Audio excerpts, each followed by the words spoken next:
Friendship among independent Baptist churches is the bridge that will bring truth and world evangelism together in our endeavor to win the deaf for Christ. It is an honor this year for Temple Baptist Church to host the 30th anniversary celebration for the Deaf Baptist Fellowship of America. Pastor Sexton's emphasis this year has been on truth, friendship, and world evangelism.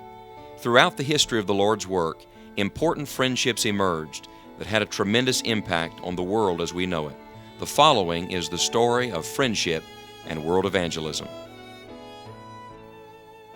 One of the most well-known preachers of the 1800s was Dwight Lyman Moody. D.L. Moody's evangelistic ministry was used by God to shake two continents, North America and Europe. He preached to millions around the world, and many gave their lives to Christ and continued serving faithfully long after he was gone. In the beginning stages of his ministry, he had the help and support from friends who had the same purpose of bringing souls to Jesus Christ. One of these friends was a man named John Farwell. Farwell met Moody in 1856 when Mr. Moody was in his early 20s. During this time, Moody's focus was going to the rough areas of the city and bringing children to Sunday school. Moody always came to church tired and worn out. At first, Farwell thought he was a very lazy Christian, but then realized Moody was spending all morning getting poor children ready for Sunday school. Moody approached several wealthy men in the community and asked them to help financially with the children's ministry. Mr. Farwell was a prominent businessman in the Chicago area at that time. After receiving a contribution from Farwell, Moody asked him what he was doing for the unsaved and invited him to see his Sunday school. The school was in complete disarray, but souls were being saved. Farwell served as the superintendent of the school for the next 6 years. God used John Farwell to help and support D.L. Moody early in his ministry. He helped organize funds to build the first YMCA building in America, of which Mr. Moody was president. From this building, Moody was able to reach out to Chicago in a much greater way. The YMCA building was named Farwell Hall in his honor. Though Moody and Farwell came from different backgrounds, they both shared a common purpose in the work of the Lord, in getting the gospel to the unsaved. Thomas Hopkins Gallaudet is a well-known figure in the deaf community. He brought sign language to America, giving the deaf of America the ability to communicate. He established the first school for the deaf, giving deaf children the opportunity to learn. And most importantly, he made it possible for the gospel of Jesus Christ to be communicated to deaf people easily and clearly. However, when he first set out to find a way to teach deaf children, he encountered several obstacles that were seemingly insurmountable. God made a way through a man named Laurent Clerc. As a young pastor, Gallaudet encountered a young deaf girl and became burdened to see her and others like her learn to communicate, to read and to write. Hearing that there were methods used in Europe to teach the deaf, he traveled first to England. While the methods he observed there were successful, the teachers of the school were unwilling to share these methods without unreasonable conditions. He then traveled to France and studied a successful method used there. It was in France that he met a teacher named Laurent Clerc, who had also been a student at the school. Clerc and Gallaudet became good friends. Clerc taught Gallaudet how to communicate with the manual language used at the school, and Gallaudet taught Clerc how to read and write in English. Clerc returned with Gallaudet to America and helped him to establish the first school for the deaf in America in 1817.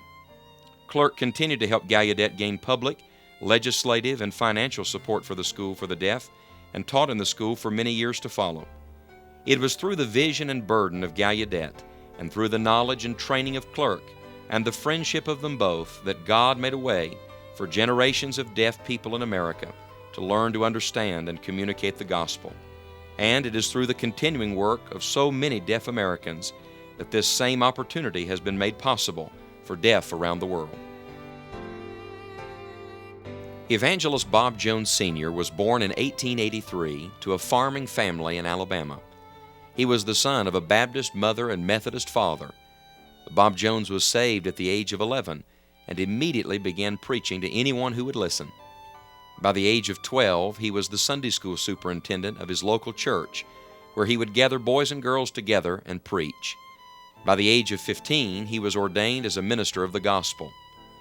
During the 1920s, Bob Jones became concerned with the secularization of higher education. He decided to start a school with the purpose of educating students while maintaining the fundamentalism of biblical Christianity. On September 12, 1927, Bob Jones University opened its doors.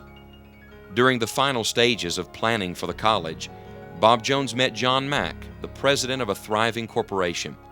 They developed a deep friendship while serving in a revival campaign together.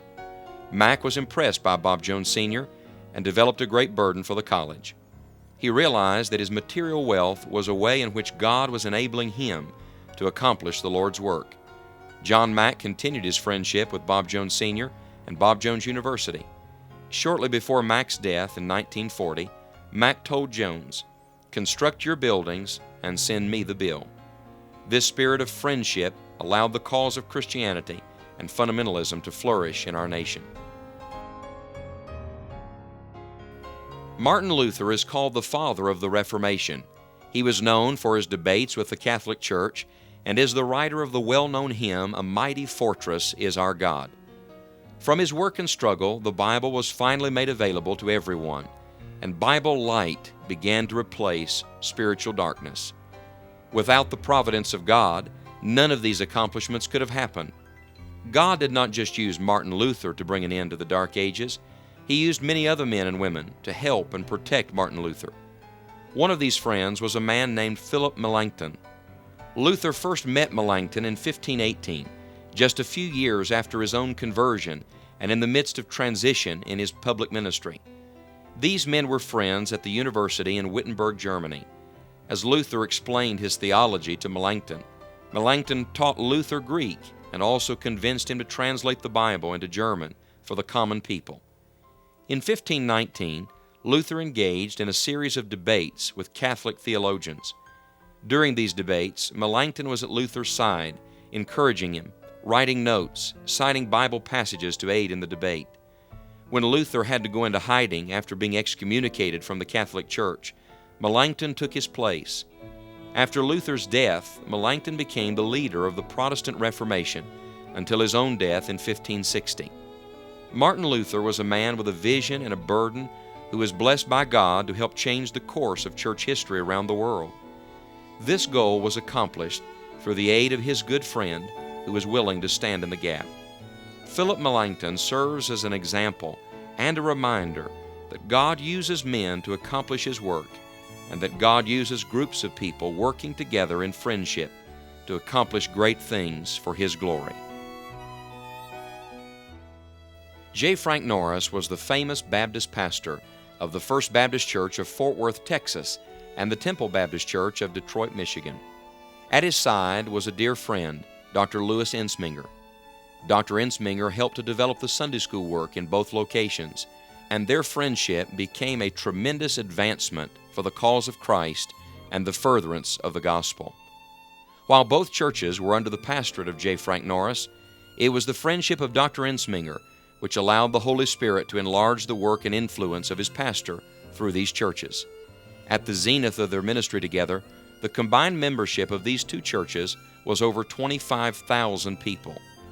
In 1939, the cooperation of these two great men of faith led to the beginnings of the Bible Baptist Seminary in Fort Worth, Texas, and the stalwart of fundamentalism in its time, the World Fundamental Baptist Missionary Fellowship. Much of the heritage that has been preserved and handed down to independent fundamental Baptists came as a result of the friendship of J. Frank Norris and Dr. Louis Ensminger. Men such as these remind us of the importance of true friendship and what those friendships can accomplish for the cause of Christ. The Deaf Baptist Fellowship of America is a fellowship of like-minded believers who seek to reach the deaf world for Jesus Christ. May we forge lifelong friendships in our endeavor to carry out the Great Commission.